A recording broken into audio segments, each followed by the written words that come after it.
ആ, ജിമ്മി, ഈ കേസിൻ്റെ നൂലാമാലകളിലൂടെ കടന്നു പോകുമ്പോൾ നമുക്കിന്നേ വരെ പരിചിതമായ ഒരു റേപ്പ് കേസല്ല ഇത്. റേപ്പ് കേസിൽ പോലും ഒരു പരിധിയുണ്ട്. പക്ഷേ ഇത് റേപ്പ് കൊട്ടേഷൻ കേസാണ്. അതും ഈ കുട്ടിയുടെ ദൃശ്യങ്ങൾ പിന്നീട് പകർത്തിയെടുത്ത് കുട്ടിയെ ബ്ലാക്ക്മെയിൽ ചെയ്യുക, ഈ നടിയെ ബ്ലാക്ക്മെയിൽ ചെയ്യുക, നടിയുടെ സ്വകാര്യ ദൃശ്യങ്ങൾ പിന്നീട് വേണമെങ്കിൽ ഈ പോൺ സൈറ്റുകളിലേക്ക് ലഭ്യമാക്കുക, ഇതുമായി ബന്ധപ്പെട്ട് 1.5 കോടി രൂപയ്ക്കുള്ള കരാർ ഉറപ്പിക്കുക, ആ ഡീലുമായി ബന്ധപ്പെട്ട് 80 ലക്ഷം രൂപ അഡ്വാൻസ് ആയിട്ട് കൊടുക്കുക. നമ്മുടെ ക്യാമറയുടെ മുന്നിൽ വന്നു നിന്നാണ് ആദ്യത്തെ പ്രതി, ഒന്നാം പ്രതിയായ പൾസസുവിന് പറഞ്ഞിരിക്കുന്നത് താൻ ആര് പറഞ്ഞിട്ട് ചെയ്യുന്നു, എന്തിനു ചെയ്യുന്നു, അതിൻ്റെ മോട്ടീവ് എന്താണ്, ഈ കാര്യങ്ങളെല്ലാം മാധ്യമങ്ങളുടെ മുന്നിൽ പറഞ്ഞിരിക്കുകയാണ്. അതുകൊണ്ട് തന്നെ കേരളം പ്രതീക്ഷിക്കുന്ന ഒരു വിധി നാളെ ഉണ്ടാകുമെന്ന് തന്നെ നമ്മളെല്ലാവരും കരുതുന്നു. പക്ഷേ ആ വിധി കൊണ്ട് മാത്രം തീരുന്നില്ലല്ലോ, ഇനിയുമുണ്ട് കടമ്പകൾ. അപ്പീൽ പോകും, സ്വാഭാവികമായി മറ്റ് ഘട്ടങ്ങൾ ഉണ്ടാവുകയും ചെയ്യും. നീതി പ്രതീക്ഷയിലാണോ? നീതി പ്രതീക്ഷ നാളെ പലർക്കും പല രീതിയിലാണ്. പ്രതികളുടെ നീതി പ്രതീക്ഷയല്ല എൻ്റെ നീതി പ്രതീക്ഷ. ഞാൻ പോലീസിൽ വിശ്വസിക്കുന്നു, പോലീസിൻ്റെ സ്റ്റോറിയിൽ വിശ്വസിക്കുന്നു. പക്ഷേ കേരള പോലീസ് പറയുന്ന ഈ കഥയ്ക്ക് കുറച്ചുകൂടെ ഒരു എക്സ്റ്റൻഷൻ ഉണ്ട്. മലയാള സിനിമയിൽ ഇതൊക്കെ നടക്കുമായിരുന്നു, ഇത് ആദ്യത്തെ സംഭവമല്ല. ഇതിനു മുമ്പും ഇത്തരം ഫിലിം ഷൂട്ടിങ്ങും ഇത്തരം ദൃശ്യങ്ങൾ ചിത്രീകരിക്കുന്നതും ഇത്തരം ബ്ലാക്ക് മെയിലിങ്ങും നടന്നിട്ടുണ്ട് എന്നുള്ളതാണ് എല്ലാവരെയും ഞെട്ടിച്ച സംഭവം. അങ്ങനെ നടന്നിരുന്ന ഒരു ഫിലിം ഇൻഡസ്ട്രി നോക്കൂ. ഈ ഫിലിം ഇൻഡസ്ട്രിയിൽ ഈ സംഭവം വലിയ വാർത്തയായി പൊട്ടിയതിനു ശേഷം അന്ന് വൈകുന്നേരം ഒരു പ്രതിഷേധ യോഗം നടക്കുന്നു.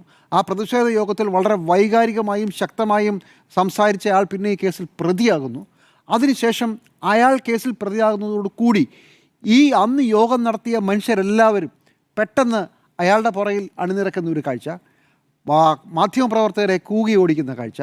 അതിനുശേഷം പിന്നെ കേരളത്തിൽ അവരെല്ലാവരും, മലയാള സിനിമാ രംഗത്തെ ഇവരെല്ലാവരും ഒരു പക്ഷം, ബാക്കിയുള്ളവർ വേറൊരു പക്ഷം, അങ്ങനെ രണ്ടായി തിരിയുന്നു. എന്തൊക്കെയാണ് കഴിഞ്ഞ 8 വർഷം കേരളം കണ്ടത്? മാധ്യമപ്രവർത്തകരും നാട്ടുകാരുമൊക്കെ ഒരു വശത്ത് നിൽക്കുകയും സിനിമാക്കാരൊക്കെ വേറൊരു വശത്ത് നിൽക്കുന്ന ഇത്തരമൊരു സാഹചര്യത്തിൽ അങ്ങോട്ടും ഇങ്ങോട്ടും കക്ഷി ചേരുന്ന എവിടെയെങ്കിലും കേട്ടിട്ടുണ്ടോ? അവിടെ നിന്നാണ് ഒരു പുതിയ പ്രസ്ഥാനം രൂപീകരിതമാകുന്നത്, women in cinema collective, WCC ആണ് സത്യത്തിൽ മലയാള സിനിമയുടെ തലക്കുറി മാറ്റി വരച്ചത്. മലയാളത്തിൽ സെറ്റിൽ എന്തൊക്കെ ചെയ്യാം, എന്തൊക്കെ ചെയ്യാൻ പാടില്ല എന്നതിനെക്കുറിച്ച് അങ്ങനെ ഒരു നിയമം വേണം എന്ന് പറയാൻ ധൈര്യം കാണിച്ചത് ഈ സംഭവത്തിന് ശേഷമാണ്. 2017 ഈ സംഭവത്തിന് ശേഷമാണ്. അതുവരെ സെറ്റ്, അത് ഞങ്ങളുടെ സെറ്റ്, ഞങ്ങൾക്ക് ഇഷ്ടമുള്ളത് ചെയ്യും എന്ന് പറഞ്ഞ് നായക നടന്മാരുടെ, പുരുഷ പ്രകൃതികളുടെ എന്തും പറയാവുന്ന, എന്ത് വായാടുത്തവും പറയാവുന്ന, എന്തും ചെയ്യാവുന്ന അവരുടെ നിയന്ത്രണത്തിലിരിക്കുന്ന ഒരു വലിയ സംവിധാനത്തിൽ നിന്ന് എതിർസ്വരം ഉയർന്നത് അതിനുശേഷമാണ്. WCC ഉണ്ടായത് മാത്രമല്ല, ഹേമ കമ്മിറ്റി ഉണ്ടാകുന്നത് അങ്ങനെയാണ്. ഹേമ കമ്മിറ്റി റിപ്പോർട്ട് വന്നപ്പം മുട്ടിടിച്ച് ഉറങ്ങാതെ കിടന്ന എത്രയോ നടന്മാരെ നമുക്കറിയാം. അതിന് കൂടെ നിന്ന് എത്രയോ നടിമാരെ നമുക്കറിയാം. വരണ്ട് പേടിച്ച് ഇന്ന് വരുമോ നാളെ വരുമോ, എങ്ങനെയെങ്കിലും ഈ റിപ്പോർട്ടൊന്ന് മുക്കിയിരുന്നെങ്കിൽ എന്ന് ആലോചിച്ച് നടന്ന ഓട്ടം നമ്മൾ കണ്ടതല്ലേ. അതിനുശേഷം അന്ന് അമ്മ എന്ന് പറയുന്ന സംഘടനയ്ക്ക് കേരളത്തിലെ മനുഷ്യർ വേറൊരു പേരിട്ടു.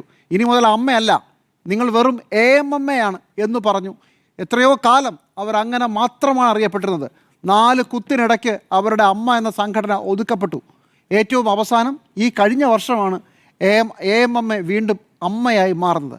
അപ്പോൾ നടി ആക്രമിക്കപ്പെട്ട സംഭവത്തിന് 8 വർഷം കഴിയുമ്പോൾ മലയാള സിനിമയിൽ ഒരു പരിധി വരെ ഒരു വലിയ ശുദ്ധീകരണം നടന്ന കാലമാണ്.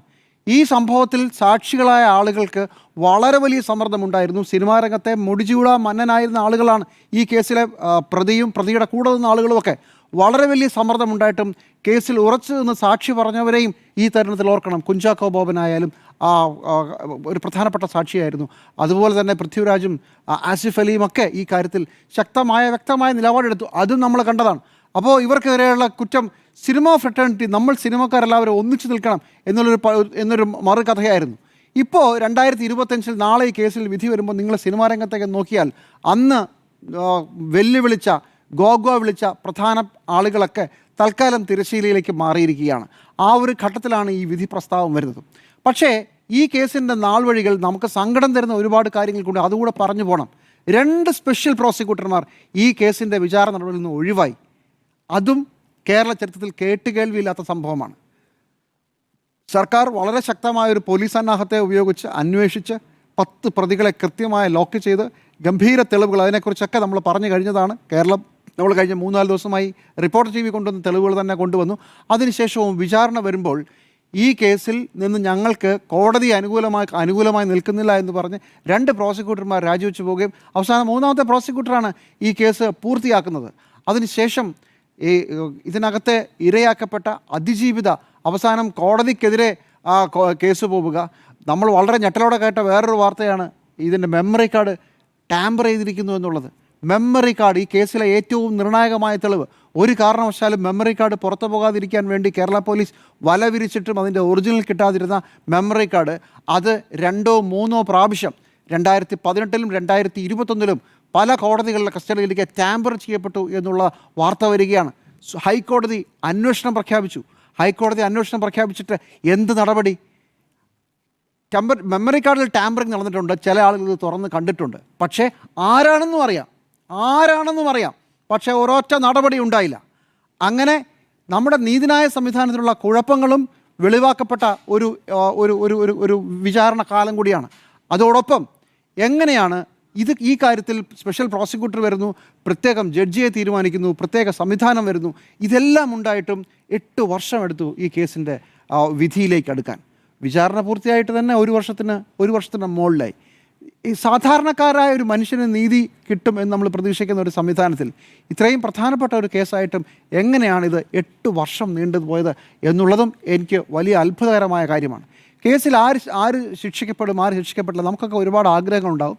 എന്താണ് തെളിവിൻ്റെ വിശദാംശങ്ങൾ എന്താണ് എന്നുള്ളതൊക്കെ കോടതിക്ക് അറിയാം. അതുകൊണ്ട് അത് കോടതി തീരുമാനിക്കട്ടെ. പക്ഷേ ഞാൻ ഇതിന് പുറത്തു നിന്നുകൊണ്ട് ഇതിനെ കാണാനാണ് ശ്രമിച്ചത്. ഈ 8 വർഷം കൊണ്ട് മലയാള സിനിമയിൽ ഒരു വലിയ ശുദ്ധികലശം നടന്നിരിക്കുന്നു. അമ്മ AMMയാവുകയും AMMയിലെ പുരുഷ പൊങ്കുവന്മാർ ഒതുക്കപ്പെടുകയും WCC ഇവരെയൊക്കെ കുത്തിരി പിടിച്ച് നിർത്തി പല കാര്യങ്ങൾക്ക് ഉത്തരം പറയിപ്പിക്കുകയും ഹേമ കമ്മിറ്റി റിപ്പോർട്ട് ഇപ്പോഴും ആ റിപ്പോർട്ടിലെ ചില ഭാഗങ്ങൾ പുറത്തു വന്നാൽ വലിയ സ്ഫോടനാത്മകമായ സംഭവങ്ങൾ ഉണ്ടാകും. പല പ്രധാനപ്പെട്ട ആളുകളും ജയിലിൽ പോകും. റേപ്പ് കേസ് വരെയാണ് അതിനകത്ത് അക്യൂസേഷനായി വന്നിരിക്കുന്നത്. എന്തായാലും അത് പുറത്തു വന്നില്ല. പക്ഷേ സത്യത്തിൽ ശരിക്കും ഞെട്ടി പേടിച്ചു പോയി കേട്ടോ ഇവരെല്ലാവരും. അത്രയും സംഭവങ്ങൾ നടന്നു കഴിഞ്ഞ 8 വർഷം കൊണ്ട്. ആ 8 വർഷം മലയാള സിനിമയിലൊരു മാറ്റം ഉണ്ടാക്കിയെങ്കിൽ, കേരള സമൂഹത്തിനൊരു മാറ്റം ഉണ്ടാക്കിയെങ്കിൽ, ഈ 8 വർഷം മുമ്പ് നമ്മൾ ബോഡി ഷേമിങ്ങിനെ കുറിച്ചൊന്നും അങ്ങനെ കേട്ടു തുടങ്ങിയിട്ടില്ല. നോക്കൂ, 8 വർഷം കഴിയുമ്പോൾ നമ്മൾ പൊളിറ്റിക്കലി എത്രയോ കറക്റ്റായി എത്രയോ മുന്നോട്ടെത്തി നിൽക്കുകയാണ്. സെറ്റുകളിലെ കാര്യത്തിൽ എന്തൊരു ഡെക്കോറം വന്നിരിക്കുന്നു, അതിനെ തിരിച്ച് ചോദ്യം ചെയ്യുമെന്നൊരു പേടിയെങ്കിലും വന്നിരിക്കുന്നു. ആ 8 വർഷം ഒരു വലിയ ശുദ്ധികലശത്തിൻ്റെ നാൾ കൂടിയായിരുന്നു. അതിന് നന്ദി പറയേണ്ടത് ഇതിൽ പോലീസിന് മുമ്പിൽ പരാതി കൊടുക്കാൻ തയ്യാറായ കഴിഞ്ഞ 8 വർഷമായി ഈ കേസിൽ മുന്നോട്ട് നിന്ന് പൊരുതിയ അതിജീവിതയ്ക്കാണ്. അവർക്കാണ് എൻ്റെ സല്യൂട്ട്. കാരണം ഇത് പ്രോസിക്യൂഷനാണ്, ഈ കേസാണ്. അത് പ്രോസിക്യൂഷൻ ഏൽപ്പിച്ചു, പിന്നെ പ്രോസിക്യൂഷൻ നടത്തിക്കൊള്ളും. അങ്ങനെയല്ല, അതിജീവിതയായ ആ സ്ത്രീ, ആ നടി ഓരോ ദിവസവും ഓരോ വിഷയത്തിലും മേൽക്കോടതിയിൽ പോകാനായാലും പരാതി കൊടുക്കാനായാലും ശക്തമായി സുപ്രീം കോടതി വരെ പല കാര്യങ്ങളിലും ഫൈറ്റ് ചെയ്ത ഒരു ഒരു ഒരു ഒരു കരുത്തിൻ്റെ പ്രതീകമാണ്. അവരില്ലെങ്കിൽ ഇതൊന്നും ഉണ്ടാകില്ല. ഇങ്ങനൊരു പരാതി ഉണ്ടാവില്ല, ഇങ്ങനെ ഒരു ശുദ്ധികലശം ഉണ്ടാവില്ല, ചോദിക്കേണ്ട ചോദ്യം ചോദിക്കാൻ മറ്റ് സ്ത്രീ സഹപ്രവർത്തകർക്ക് ഒരു ധൈര്യം ഉണ്ടാവില്ല. അതുകൊണ്ട് ഇന്നത്തെ രാത്രി അവർക്ക് പ്രതീക്ഷ നൽകുന്നതാവട്ടെ എന്ന് ഞാൻ പ്രതീക്ഷിക്കുന്നു. എൻ്റെ ആഗ്രഹം അവർക്ക് നീതി കിട്ടണം എന്നുള്ളതാണ്. അത് ആരൊക്കെ ശിക്ഷിക്കപ്പെടും, ആരൊക്കെ ശിക്ഷിക്കപ്പെടില്ല എന്നുള്ളത് നാളെ അറിയാം.